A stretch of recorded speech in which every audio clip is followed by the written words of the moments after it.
Welcome to the Yanagida podcast show, episode 9.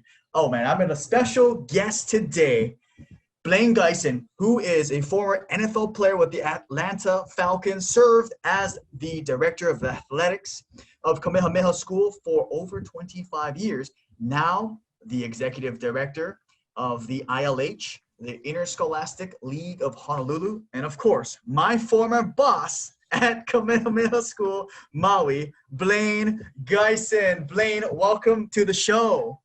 Thanks, Justin. Glad to be here. Oh man, so Blane, I'm curious, how did this all start for you? I mean, because you seem like such a humble, disciplined, hardworking, just a great human being, and I was just attracted to that. How did this all start for you? Well, obviously, it started with my mom and dad. Otherwise, I wouldn't be here, right? Well, it's real simple. I was born and raised here in Oahu, in the district of Kalihi. And this was back in the late 60s, early 70s. And it was a time where, again, things were simple. It was nowhere what it is today. I mean, today, living in today's world, there's so much going on. I don't know how, those things would have worked back in those days. But in our days, it was very simple. You didn't have computers. You didn't have cell phones. You need to carry a quarter and a nickel or a dime wherever you went so you can catch the bus. If you missed the bus or you needed something, you just get on a regular public phone and, you drop a dime and you called home and you had mom and dad to tell you what to do. So it was a real simple, way of living for me growing up. And I basically, my parents are my role models. They were my heroes, my mom and dad. My dad was a military guy, spent a number of years in the Navy. My mom was a Wedemeyer. And if you know the Wedemeyer family back in history here in the islands, that was a very athletic family. My uncles Herman Wedemeyer, Charlie Wedemeyer, that was my mom's brothers. So for me and my brothers growing up, it just seemed only appropriate for us that athletics or sports was going to be a part of our lives, and it certainly was. My grandfather both grandfathers were fishermen. Fishermen, yep. And, so we spent a lot of time, we weren't playing football or playing basketball or baseball or running track. We were on the ocean, obviously, every weekend. So it was a real simple life and a wonderful one. So that's basically amazing. Yeah. That's but I was very fortunate. I was one of those very fortunate guys that, with the right guidance and, again, the right leadership with parents, having good parents and having a good family. I made some bad choices, but for the most part, I think the good choices outweighed the bad ones, and things came up okay for me. Love that. Oh man. So I love this, that it starts with the parents. And what were some of the actions or the lessons that your parents did or shown where it kind of helped you? Because there are people probably like, wow, that's amazing. Yeah. Well, first and foremost, love, love conquers all things, and so my family was certainly filled with a lot of that. Mm-hmm. But in regards to some of the values that we learned from an early age, my mom and dad were always very strict about, well, my dad being a former military guy, there was a lot of discipline, obviously. We always got corrected, and usually get corrected with the paddle or the belt back in the days. That was expected. But it was done out of love. So that was a good part. But, basically I learned with my whole family, my brothers and I and my sisters, we were taught to never lie, never cheat, don't steal. Mm-hmm. Simple things, don't whine, don't complain, and don't make excuses. You grow up, you do the right thing. My grandmother was a full-blooded Hawaiian on my dad's side. And so, one of the things, she always spoke Hawaiian when we were growing up. And one of the things she always shared with us was the word kina ole. And basically, kina ole means just doing the right thing, to the right person, in the right situation, at the right time, for the right reason. And it was a lifestyle, you did what was right, And so that's how we grew up. Those were the values and the principles that we had. That is incredible. And see, now going back into grandparents and parents, and it kind of like went down. And I'm curious, because I was reading about some of the stuff and also heard from other people about you being a stud athlete in football. How did football kind of guide you in that direction? Because I can imagine you were one of the really hardworking guys, put your head down, kind of grind. And what was that like playing football in high school in that teenager age? It was fun. It never really realized that I had the type of talent that was going to go ahead and get me a college education. Didn't realize that even after getting a college education playing football, that I'd have the opportunity to play in the National Football League. That was the farthest thing from my mind. In fact, I've spoken at a number of different functions, and I've always told people that, I was able to live a dream I never dreamed. I never even dreamed of playing in the National Football League. It's just something that happened. Yes. But, football wasn't my favorite sport. It was basketball. Yeah, I love playing basketball. Still play that today every once in a while. We play these pickup games. I just back in the day when I was in high school, I just didn't think that I was big enough, or to play the game, because again, I'm only 6 feet 1 inch tall. But back in those days, you're looking at 7-footers, 6'8", 6'9". There's a local guy in Hawaii. No, basketball ain't gonna make it. Yeah.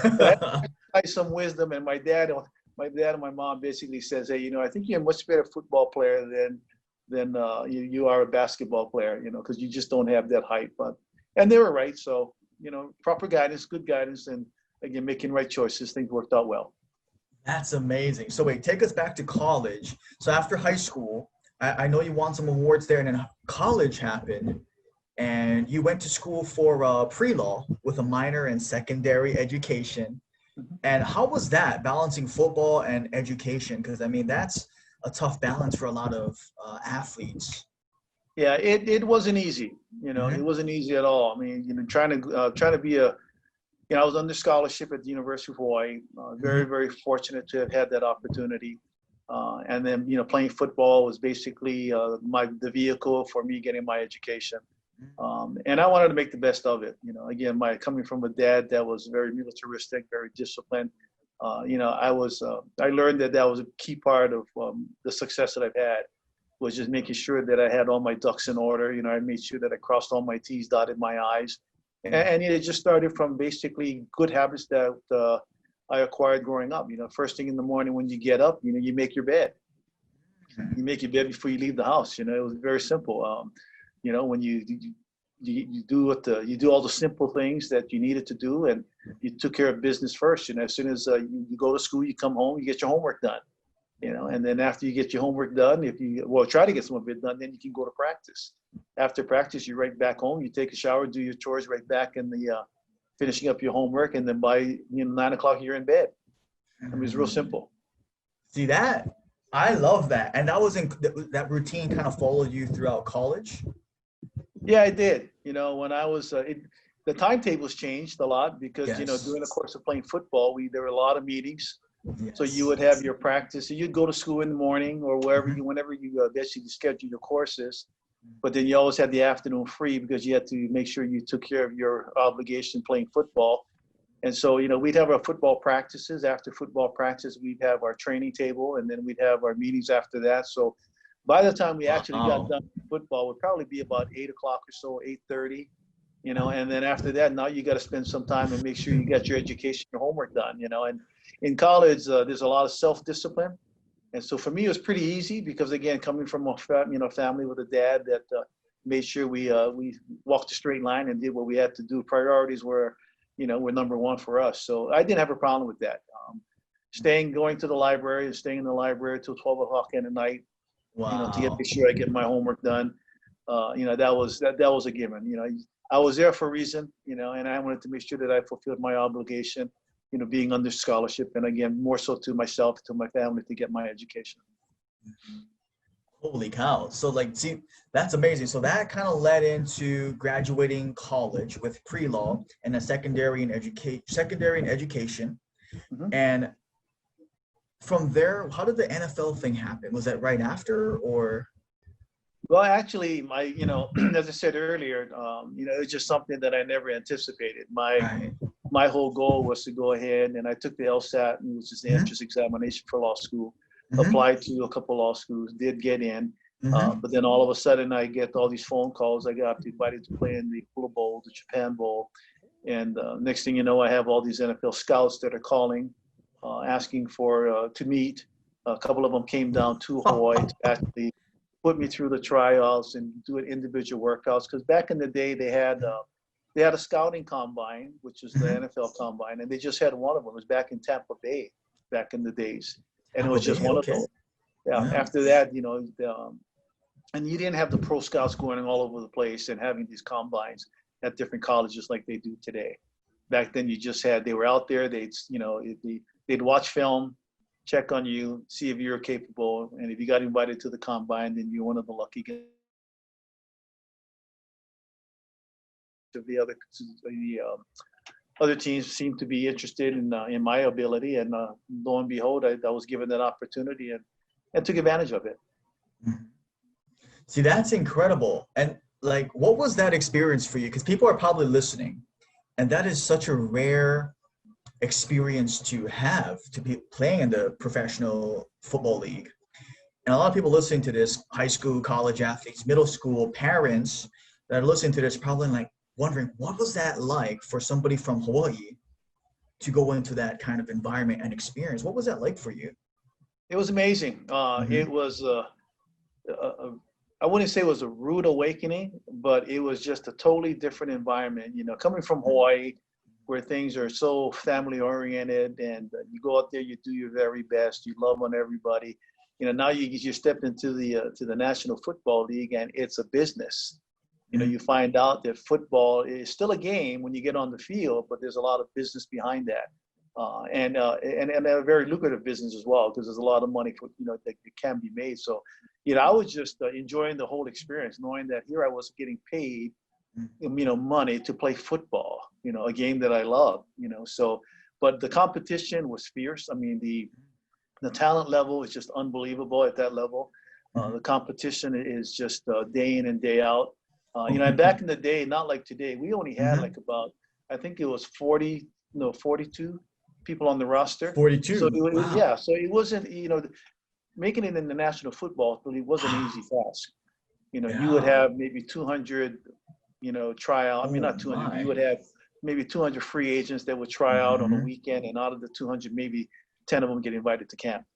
So I was lucky I got invited to camp right from the beginning. So again, it was a thrill. It was a real thrill to be able to be a part of the National Football League. And for me, growing up, I used to watch the NFL football on the black and white TV set that we had in our house. I would watch it, and but you never think that you'd have that opportunity. Watching people like Roman Gabriel, Johnny Unitas, those type of players back in the day. I guess I'm dating myself now, right? But I love it. But watching those guys play, I never thought I'd have the opportunity to do that. So, I was a spectator and I was a fan. But all of a sudden, here I was, standing in Fulton County Stadium with my helmet underneath my arms, and the national anthem was being played. I had to actually, not knowing, hard to believe that here I was actually being in the National Football League and playing. That's incredible. And the audience is gonna hate me if I don't ask this. What was your one of your most memorable moments playing on the field? They're probably wondering.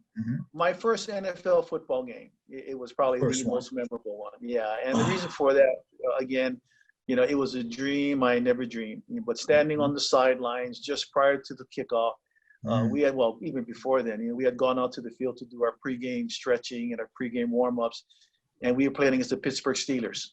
And as I'm standing on the field stretching, I'm looking over the other side of the field, and there's Terry Bradshaw, Franco Harris, Marvin Webster, all these Len Swan, these all pros that you see on TV. And all of a sudden I'm on the field and we're playing, and that's the guys I'm going to play against, and then just standing on the sidelines and having the national anthem being played, and, just listening to the national anthem and just seeing that whole experience was just, it was like, it's hard to describe, but it was one of those moments like, wow, I'm actually here. I actually made it. A kid from Kalihi, grew up in Kalihi, went to Kamehameha schools, flew clear across the country to play football in the National Football League for the NFL, because it took a while for me to adjust. That's the story right there. Oh my goodness. And the NFL, that career went on for how many years? I was there for 5 years with the Falcons. 5 years. Yep. Wow. That is incredible. And then after the 5 years, was that the transition to Kamehameha's? athletic director, or? Yeah, well, actually, no. After my time in the National Football Yes. League, my wife and I, we were having our second child, my Okay. oldest, and so we ended up. At first, we were going to stay in Atlanta and live there. There were a lot of opportunities for me Oh. to make a living there, and we really enjoyed Atlanta. It's like our second home. But we decided to come home, and typical Hawaiian family, be with the mom and dad and make sure we're growing up with everything else. And so came back home. And was dabbled in some businesses that I had gotten involved in as far as investments and so forth. But then eventually ended up working for Master Navigation, and I was down in Master Navigation for about a year, for about 2 years, and then eventually the opportunity was presented to me to come to Kamehameha Schools, and basically be a part of that administration with Dr. Michael Chan. Wow. And I was reading that it was 25 years, if I'm not mistaken, 25 years between the 28 two years schools. altogether. 28 years altogether. Wow.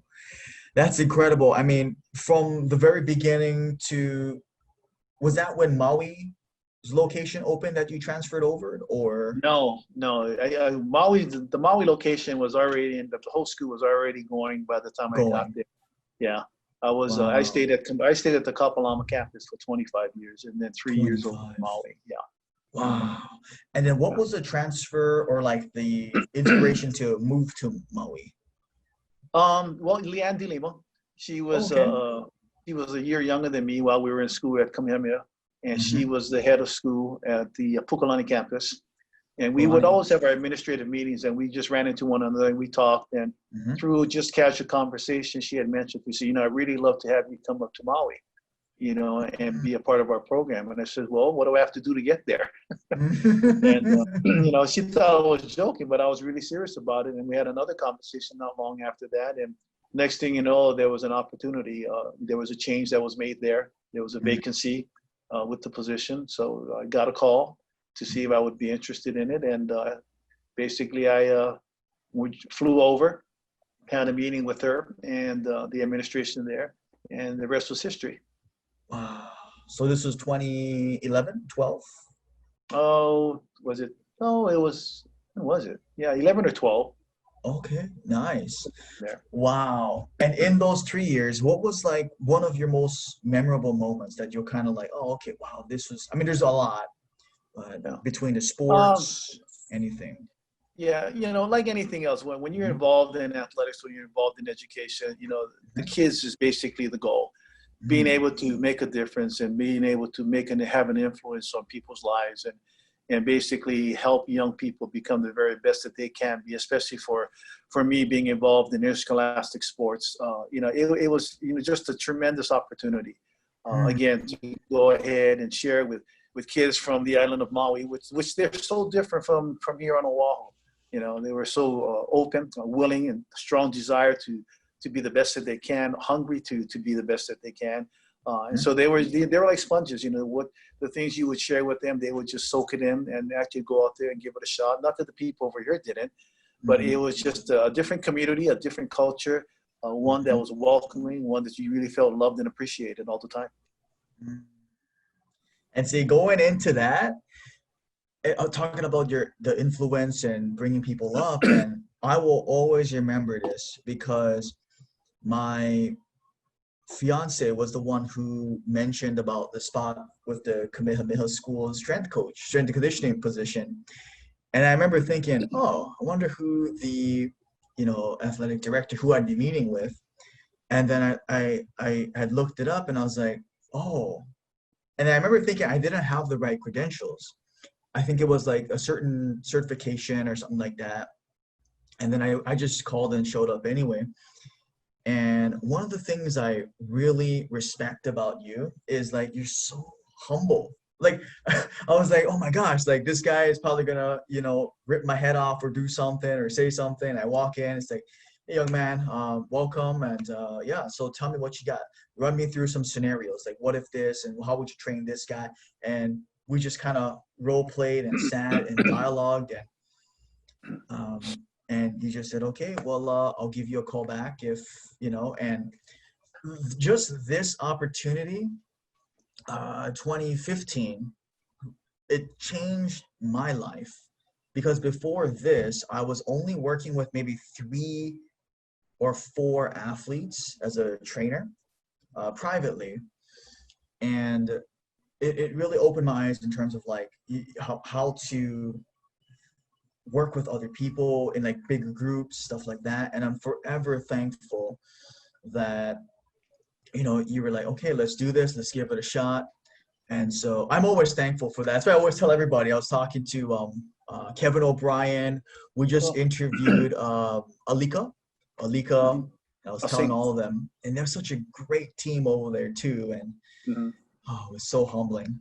But I'm Yeah. so thankful. I'm curious, like, what do you look for in people to bring onto your team? Because that seems to be another big area that people want to know about too, especially like a great leadership style that you have, where it's very like you ask a lot of good questions and then kind of direct them. And I'm just kind of curious, what are some of your practices? Well, I think that the first thing is really just Mm-hmm. looking at people for what they are. Mm, When you came in and we had that meeting, right off the bat, the thing that I recognized most about was the energy that you had. Of course, you were a young kid, stepping into a new position, but you brought mm-hmm. this energy, and with that energy came a strong sense of confidence, even though you didn't have, all the credentials behind you. But you Mm-hmm. had a plan. You had a Mm-hmm. plan. You believed in your plan. You believed not just in the plan, but in your ability to go exercise the plan. And then more importantly, your willingness to go outside and make a difference in people's lives. In that business, that in that position that you applied for, you were going to have daily contact with young people. Mm-hmm. And you had, it seemed to me back then, it was a gut feeling that you had a tremendous way of communicating with kids or communicating with young people like that. And you had that skill, that ability to just go ahead and make a difference. They would sit there and they would listen. Oftentimes young kids, they talk to older people and say, oh boy, what does he know? He's been there for too long. So you brought a freshness, you brought an excitement, and I saw that in you. And again, you had that plan. The only thing you didn't have was a whole lot of experience. But you're only going to get that if somebody gives you a shot. Somebody gave me a shot years ago. So I just played it forward. You want good Oh, people, so that's what we do. man, I'm forever grateful. And this is why I want more people to kind of know all the good stuff that you do. And, like honestly, because we talk about leadership in our gym now with our trainers.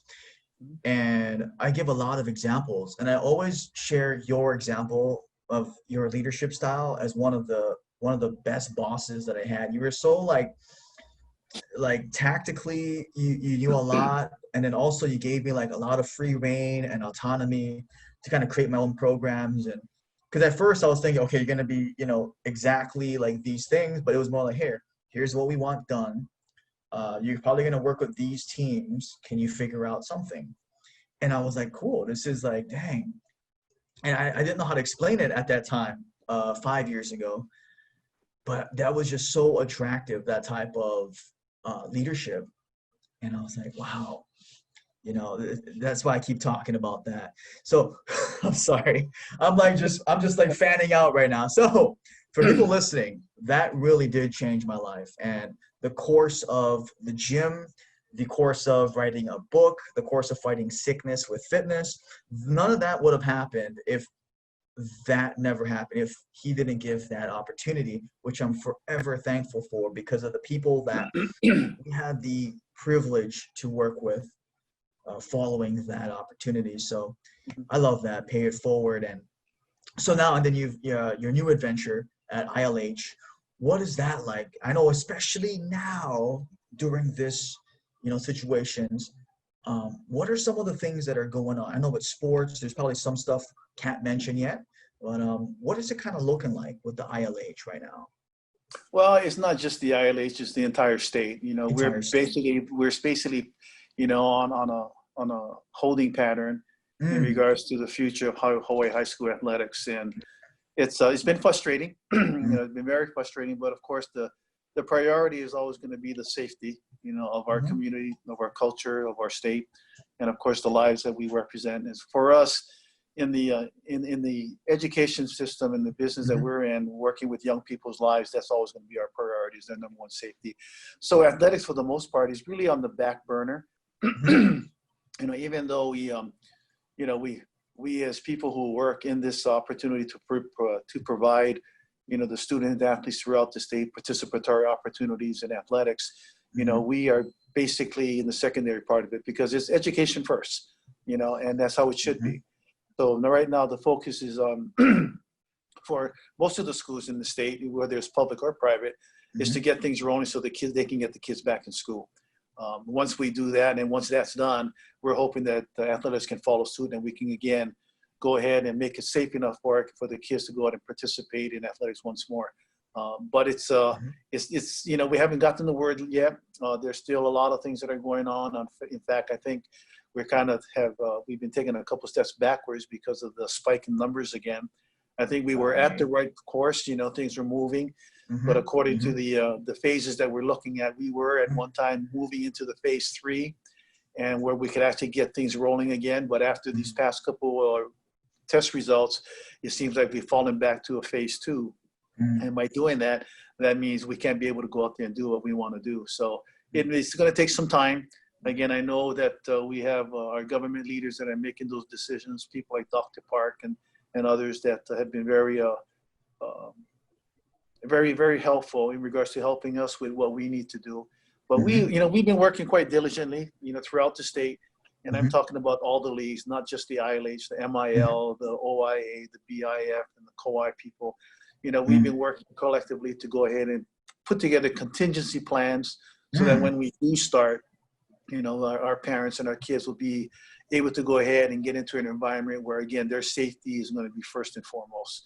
We're not going to jeopardize that. And we want to make sure that we're giving them every opportunity, but it has to be safe. Wow. See, that's great to know, like, that's so much planning and thought process go on different perspectives, opinions, and I love that. And it actually makes me feel a lot better knowing that there's a lot of, things that involve and thought processes, and holy moly. And kind of changing gears, I know this will probably be in the future or in the past. I'm kind of curious, especially as a athletic director, Mr. Gaison, I'm curious, what were some of the common mistakes that over the 28 years that you've seen that some of the younger athletes would do? Whether it's workouts. Yeah, maybe like working out mistakes, or maybe mindset mistakes, or something that you've kind of saw over the last couple decades. Well, I think today's kids, quite honestly, and just from having the opportunity to, in the ILH, to see kids from all the different schools, the opportunities they have for themselves today is much, much greater than before. I mean, you've got strength and conditioning programs, which you run, and so we didn't have those things back in the day. Back in the day, you didn't have as many what you call football camps or volleyball camps that's basically specialized in that certain sport. Today, a lot of kids can really specialize in sports programs, and so that's why you don't have the multi-talented athletes anymore.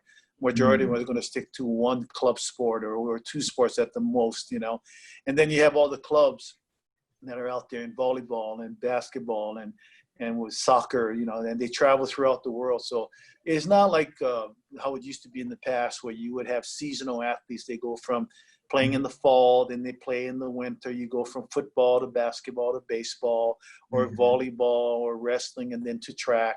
Now a lot of the kids are basically throwing all their eggs in one basket and just focusing in on one sport.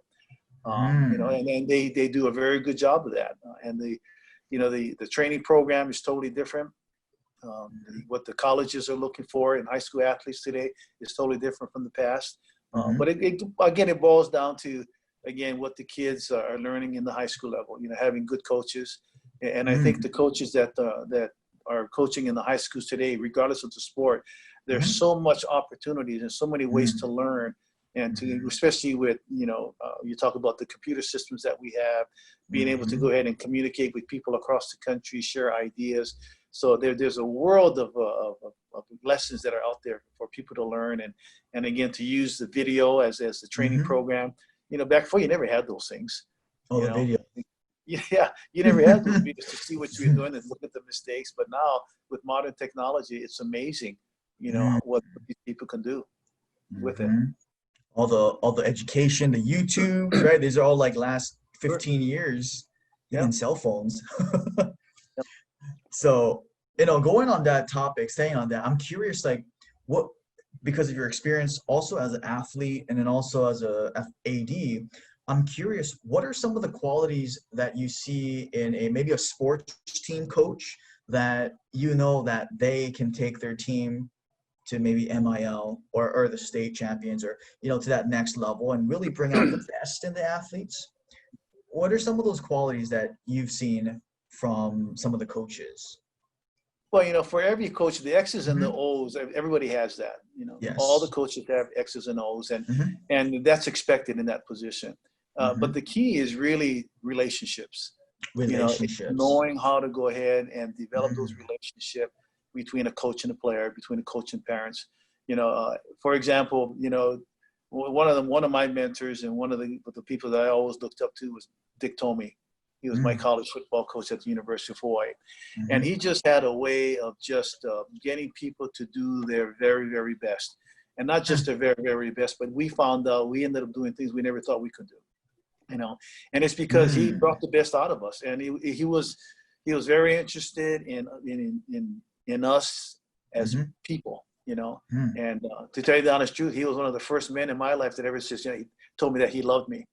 My dad never told me I loved me until we got older, but Coach told me. I Wow. remember after playing with him and knowing him, he would grab me and says, I love you. And I was like, whoa, coming from Kalihi, that was Mm-hmm. like, what is that? How do I act? How do we react to that?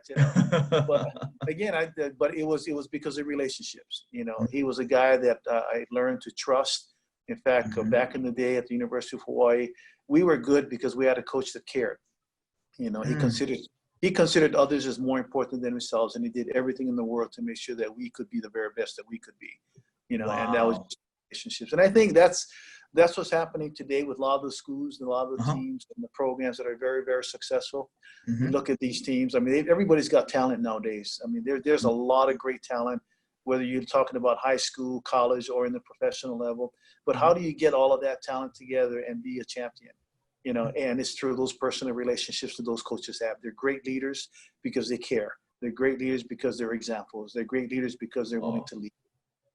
wow. Oh, my mind's being blown on this one. I love that. Relationships, care, and example. Be the example. I love that. Holy cow. Now, I'm curious, Serene, after hearing this whole thing so far, any questions? What are some questions like that have on your brain that you're like, oh man, I want to ask this? I guess going back to your NFL career, it's like, you know, you said your most memorable one, but it was like, how was it when you always went on the field on your game? Like, was it always the same feeling you had, or it's like, was it always like different? Like, how'd you feel when you stepped on the field every game? Well, that was my most memorable moment because that was, it was a confirmation that I actually made it in the National Football League. And back in those days, we didn't have a whole lot of people from Hawaii, in playing in the National Football League. We had a handful. And quite honestly, Hawaii was the best kept secret, in regards to football players and producing great athletes. Of course, we had the Duke Hanamokus back in the day, my Uncle Herman Wiedemeyer back in the day. But, you look what's happening today. Before, we never had major colleges like Alabama and Florida and LSU coming to Hawaii to recruit our local people. Well, that was a big secret back in the day, and it's no longer a secret. They're coming left and right out here trying to get our kids because we've got good talent, But back in the day, they never did that. So when I was playing in the National Football League, I wore the flag. I wore the Hawaiian flag. I was proud of my culture. I was proud of my heritage, and I was proud to be a part of Hawaii and coming from Hawaii. And I know when I was in Atlanta, there was a story, the Mad Hawaiian, and that was one of the nicknames I had when I was over there because here was a kid from Hawaii playing football, and you just go out there and just have fun playing and you act like, I don't know why I got them. They used the word Mad Hawaiian, but I guess they thought I was angry every time I was on the field. But I was just so thrilled to have been able to be able to do something that I actually saw on TV, and here I was doing that. So, but it was fun, that's why that first game with the national athlete really kind of solidified that, wow, I made it, But there are so many other memories, playing against people like, Len Swan and Kenny Stabler, just on and on and on. I mean, names after names. I can list a whole list of Joe Montanas and so forth. It's just, it was just a real thrill. You know, and then the thing about it too is that they're great people. A lot of those guys were just, you know, just like me. We put on our socks and our shoes and our pants the same way. You know, we all had a skill and an ability to play the game of football, and that's what brought us together. But you take off the pads, and we're no different than anybody else. You know, they're just good people. Wow. Wow. See, and this is the thing, Mr. Geisen, like from the time we connected 5 years ago to now, you have so much energy coming from the inside, going out. You good at communication. You're good at making people feel a certain way, and I'm just so curious. There's got to be something that is like a staple for you, or like a routine or a habit? Maybe you do something with the family once a month, or what are some of the habits or routines that you have in your life that help you maintain this level of performance? Well, I think the whole thing it was basically my upbringing, you know, the values and the principles that my mom and dad basically taught us. You know, my dad was always one of those people, you know, he'd always say, don't cry, don't complain, don't make excuses. And, you know, as he said, you know, when you think you have it bad, just remember there's somebody somewhere else that has it worse off than you, you know. So those kind of things he would share with us. And, you know, my dad would always say, you know, be a person of influence, you know, make a difference. You know, you've got the ability to go ahead and play the game. You've got the ability to go ahead and do what you do. And if anything, one of the greatest satisfying feelings is to look to help somebody and know that you've made a difference, you know, in their day, made a difference in their life or whatever it may be. But just being able to go ahead and contribute in such a way that, you know, you feel good about what you're doing, you know. Influence and discipline. I love that.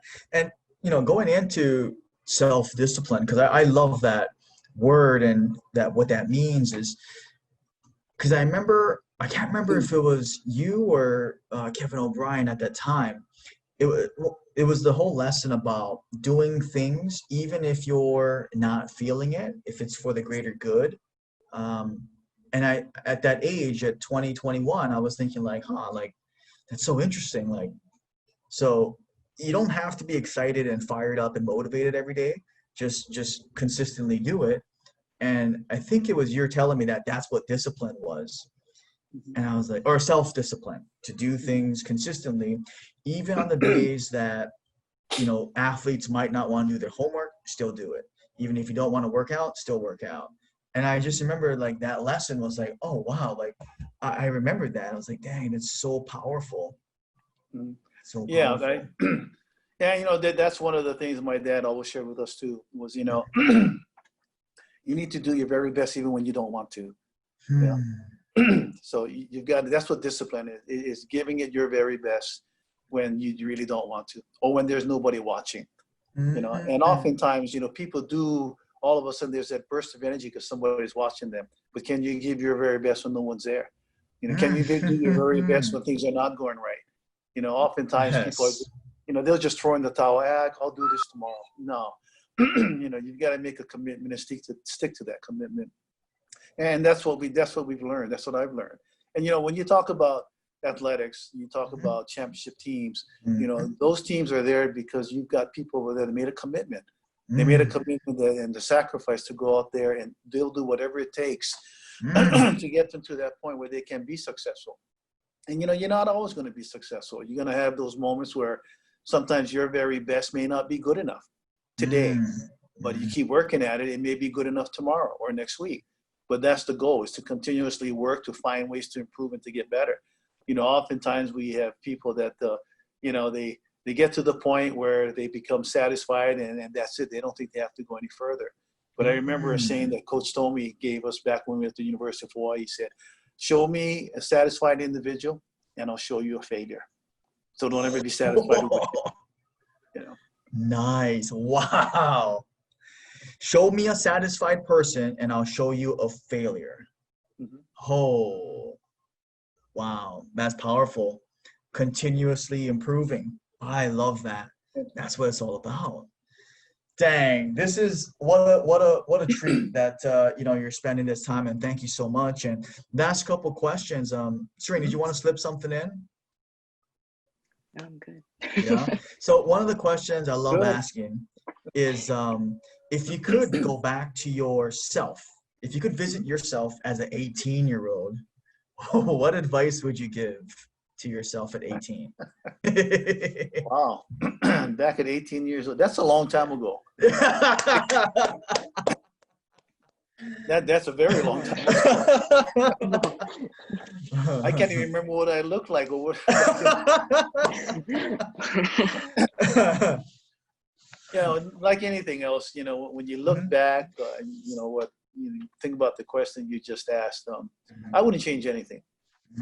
Yeah, I wouldn't change anything that I've been through. There's a reason, you know, I believe that, you know, God has a wonderful plan. Has always had a wonderful plan for my life. And, you know, you take it day by day, you know, you give it your very best. And that's what that's what I learned from my parents, was that every single day you get up in the morning, you go out there, you thank God for the life that you have, and just give it your very best. Sometimes, like I said earlier, your very best may not be good enough, but then you learn from them. You know, you want to make sure that if you make those mistakes, then correct them and don't make them again. You know, that's all a part of just growing and getting better. So, you know, when you talk about me being, let's see, 18, when I was 18, and boy, I made a lot of mistakes. You know, there are decisions that I made and choices that I weren't very proud of. But again, the good thing is, again, because of my background and because of the influence of my good parents, you know, I was able to correct those mistakes and make it right. You know, so very grateful for that. You know, and like anything else, you know, we're not in this life alone. We're in this life together. So, you know, it's more than just your parents and your family. There are people out there that are friends that, you know, can be just as close and just as good as family members. And so it's again, surrounding yourself with good people, surround yourself with good friends. I know that's one of the things that my mom always shared with me and my brothers when we were growing up. You know, choose your friends wisely. You know, make sure you stick around people that are going to be influential to you and to others. You know, be positive and be good. So just real simple principles. And those are the type of gems that really give people inspiration and move forward with that. So, and everybody wants to, you know, everybody wants hope, right? Everybody wants to know that, hey, you know, there's a lot of good, you know. And I think, you know, we need to tell people that more often than we should. You know, a lot of times they don't hear it enough, you know. And again, there's a lot. I appreciate a lot of the people that are in my lives, and you know, I tell them. And tell them what a difference you've made, and just being able to, you know, to see my brother and say you have to see my brother every other week or so and have dinner with him and his wife. You know, that's a blessing to me. You know, so little things like that, you know, it goes a long way. Wow. And you know, that's beautiful. And just speaking about that, I just want to acknowledge and appreciate you, Mr. Gaison, as continually, you know, influencing, adding value. Even now, this conversation that we're having, I'm so thankful. And yeah, really thank you so much for, you know, investing your time with us, these 45 minutes, and going on to our final question. I love asking this. So we authored a book called Fighting Sickness with Fitness. And I'm curious, what does fighting sickness with fitness mean to you when you initially hear that? Fighting fitness. Fighting. Yes, sickness with fitness. Sickness with fitness. Well, I think it's a great saying, and it fits you well from the time I first met you in the office, you know, and then that's why you got the job, was because of the energy that you brought. And people need to understand how important it is to stay fit, to be active, to be fitful, to stay healthy, you know. And a lot of that is because it's from making good choices, you know, and that's what we need to do. If there's anything we want to do in life, is make sure that we make good choices and we can help and be influential to others as well, you know. So when when I think about what your I guess that's your saying for your company. Yes. Yeah. Fighting sickness with fitness. Yeah. I mean, you know, when you can get up in the morning and be disciplined about getting your workouts in and getting your exercise and eating properly and staying healthy, I mean, that is just, I mean, it becomes, there's a certain joy that comes with all of that. You know, when you worked out at Kamehameha with the kids, you know, after the session, one of the neatest things about watching what you were doing with the kids, when they were done, the kids felt like they did something positive. And you basically shared with them that energy. And so they were able to go ahead and, you know, what they did was worthwhile. and then he couldn't wait to come back the next day. Next You know, workout. and so and that's basically what when I think about your fitness program, dealing with sickness. I mean, that's what we strive for. We strive to be the very best that we can so that we can live another day. Well, that's the mic drop. Boom. Wow. I'm not a rap. Yay. I love that. Mr. Gaison, I just want to thank you again so much, for coming on to the show.